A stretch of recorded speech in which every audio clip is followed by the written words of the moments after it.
Welcome all as we enter a movie I consider to be an all-elite Heisei-era Godzilla film. Released in 1989, we have Godzilla vs. Biollante. During my last video review, I talked about how The Return of Godzilla is a great movie, and it really is. I'm not retracting anything I said in that video.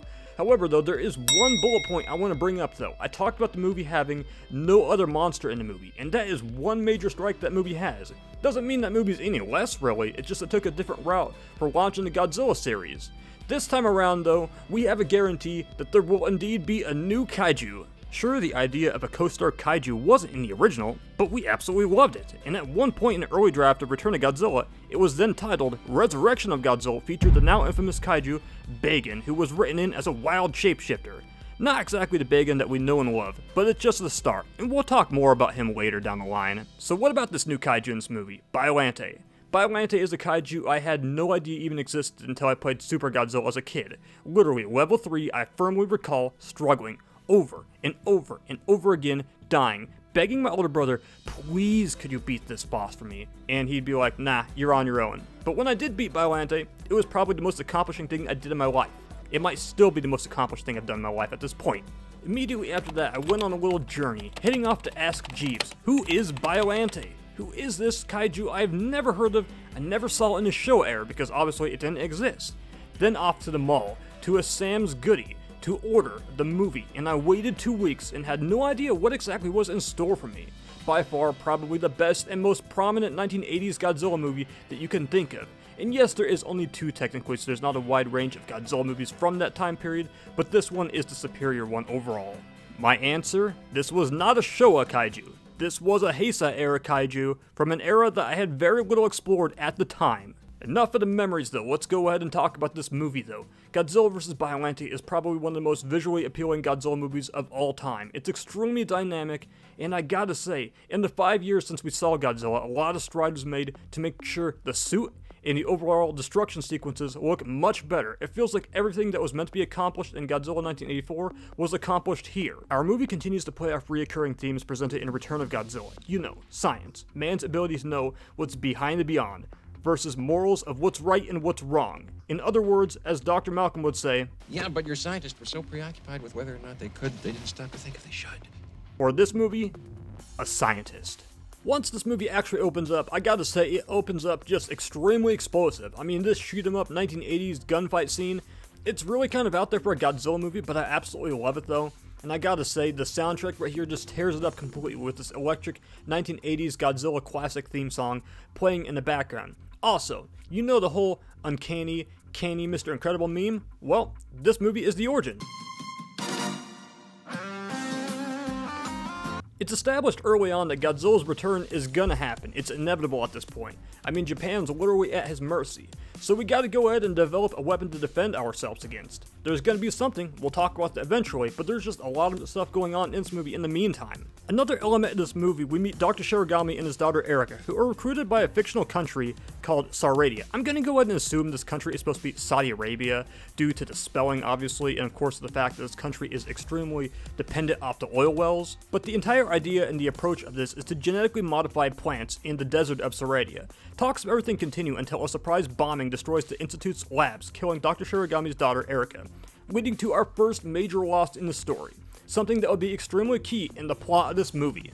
We move forward 5 years later and Dr. Shirogami has become a mad scientist, merging Erika's cells with a rose, and eventually with Godzilla cells, in an attempt to preserve her soul. So we're back to the mad scientist angle that we saw in Terra Mecha Godzilla. However though, this is extremely different. He's still crazy, but he's not betraying his entire race basically. This is an attempt to make sure that his daughter doesn't die in vain, and to continue the research. This is only a fraction of this movie's storyline. I've already said so much.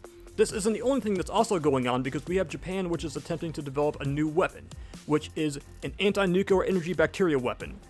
We'll just go ahead and call it ANEB for short, but essentially, they're going to defend themselves against Godzilla if need be because like I said earlier, his return is inevitable, and you know what, it might happen much faster than expected, so danger is very real. Now, is ANEB the only weapon that we're going to see in this movie? Because absolutely not. There is more packed in this movie. We have the Super X-2, successor of the original Super X in The Return of Godzilla. This is my personal favorite version of the Super X. Now remotely controlled rockets, a fire mirror, shield that can actually reflect Godzilla's atomic breath rather than take the damage head on. But even this has its limits, which renders the Super X2 defenseless against the king of the monsters. Look, we gotta go ahead and stop and applaud this introduction right here of Godzilla. This is the absolutely best pinnacle Godzilla intro that you can find in a Godzilla movie. Yes, it tops Mothra vs. Godzilla, Terror of Mechagodzilla, and Godzilla vs. King Ghidorah. This is some next level WWE type shit, seriously. It's like Bill Goldberg, Stone Cold Steve Austin. Fireworks, explosives. You can't get any better than this. Honorable mention goes to Godzilla 2014, can't leave that movie out. Meanwhile, in the midst of this crazy storyline and everything that is happening, a mystique giant Rose appears, and I gotta say, from the first moment you see her, you know that she's different. This isn't some kaiju controlled by an alien race with the intent of destruction. This isn't something that is worshipped by a native race. This is an equivalent to Godzilla, an heir and a byproduct of man's ways. Biollante is an absolutely gorgeous and glamorous kaiju, and dare I say it's possibly my favorite kaiju that Godzilla has ever faced, and this isn't even her final form. She calls it the Godzilla, and of course he answers. And even then, Biollante is no match for the king of the monsters in this epic showdown. Not at least yet. Beauty has met the beast, and she is destroyed. But is she really gone? From here, this movie is simply Godzilla on the warpath. And can we talk about how these nighttime sequences of destruction are absolutely insane and just brilliantly done? Look, I hailed Return of Godzilla's visuals as amazing, but this movie exceeds it by miles. I can't get over it. The overall visuals, the way it's shot and the overall angles, the lighting, the destruction sequences, and the sets, for a movie that's older than me, just looks brilliant right here. This is probably why I say this is the best 1980s Godzilla movie, due to the fact that it captures the essence of everything that movie failed on and gets it right. This all leads up to a rematch with the Super X2, which really at this rate the damn thing is just buying time for the Japan forces while they go ahead and ready the ANAB attack. The Super X2, its days, no, minutes, are numbered of existing. It will fall in line just like its predecessor. On the bright side of things, the ANAB attack has been launched, shooting Godzilla 3 times. Will it do its job? Not exactly. Godzilla is still on a warpath. Godzilla, the terror that he is, continues to rampage the city and beyond. What will be the next city that will be attacked? Bring in the military. It's worked so many times. Not exactly, but the point of this is a little different, because we need to raise Godzilla's temperature for the ANAB to take effect. Japan's might and military forces do everything they can to stop Godzilla, but nothing is working. It's going to take something above our head to stop Godzilla, and then it arises from the ground. The super beast known as Biollante in her final form. And is Godzilla intimidated by her? Is he even phased? No, it's a showdown between two titans. One winner will stand. This battle, for all it's worth, is way more grounded than the traditional Showa Godzilla battles, so anybody that's looking for that classic wacky stuff, it ain't here. As a kid, I remember being slightly underwhelmed by the battle due to the fact that it kicks off, and just as it peaks, well, it ends. Godzilla was impacted by the ANAB, and he falls face first into the water after trying to escape the battle, or leave, essentially. Yeah, it's slightly disappointing, anticlimactic, but here's the thing. This movie has the bigger picture that it shows, and definitely it speaks volumes now that I'm older. I stand firm by my belief that Godzilla vs. Biollante is a bold, beautiful entry. I've talked to several fans throughout the years, and some say this is a slow-rolling film, and it lacks the charming kaiju battles that we loved from the Showa era. But really, I like this movie's approach with the storyline, and it falls in line with the general message that Godzilla movies present to the viewer. We must deal with our creations, good and bad. Biollante's story and creation mirrors the error of our way and what we've done. A reminder that mankind is a grain of sand in this giant universe. I also can't leave this review without talking about the fact this is the movie that introduces Miki Sakusa, known for her telepathy, psychic powers, and communicating with Godzilla in a way that no man can understand or begin to comprehend.